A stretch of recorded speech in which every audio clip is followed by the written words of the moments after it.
understand. Yeah, and look, it's vague, this statement that we've got from Thames Valley Police, and I'll read it again, Sophie, that we've just received. So this came after Andrew was released. The arrested man has now been released under investigation. So presumably police carry on with their work while Andrew goes back home. And that's it. We've got no more details on that.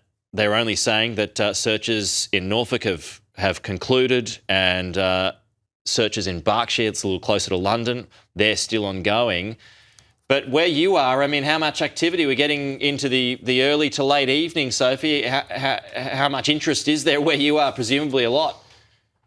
There's a lot of media here, Pete, that have descended on Norfolk to Wood Farm, because obviously we know now, there was talk earlier that the former prince may have been in Oxford for questioning. We now know he was in Norfolk being questioned all day long. But there is a huge amount of press that has descended here to Sandringham Estate to try and capture any images of him. You know, the media have been waiting hours to see when he would arrive back from police questioning. Many were wondering, would he be held overnight? But, Pete, we must remind viewers too, today is the former prince's 66th birthday. There were certainly no celebrations for him today. I mean, we saw police arriving at Wood Farm just after 8 a.m. He probably hadn't even eaten his breakfast, and police are knocking on his front door. This is a massive scandal that is gripping the British monarchy, and now the world is waiting to see whether the king will address the public. Well, some sympathy. I mean, plenty of sympathy for the king too, while he's dealing with all of this. It's his brother that we're talking about at the end of the day.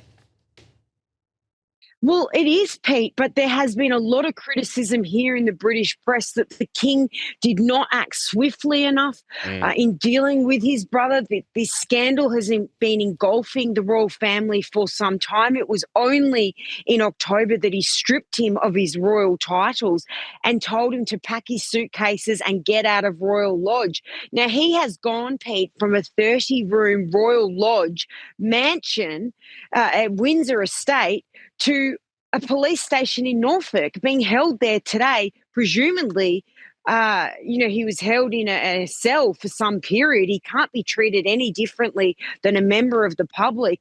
I mean, this is a massive fall from grace for this prince. But as we say, he has not been charged yet, and there'll be more to come on this undoubtedly, Pete. But the royal family are rocked by this. Well, I mean, and just according to the statement that came from the king couple of hours ago now, it's business as usual. They're going to continue with that as we take this live picture of Buckingham Palace at the moment. And, you know, he's been heckled. We've seen these pictures now where he's been heckled by the public when he's been going on his public walkabouts. That's going to continue, no doubt. Well, Pete, this is the thing. I mean, every time they come out into the royals come out into the public, they are going to expect more of this, because now we know that his brother was arrested. And we saw today the Queen at an event. People were yelling at her as well.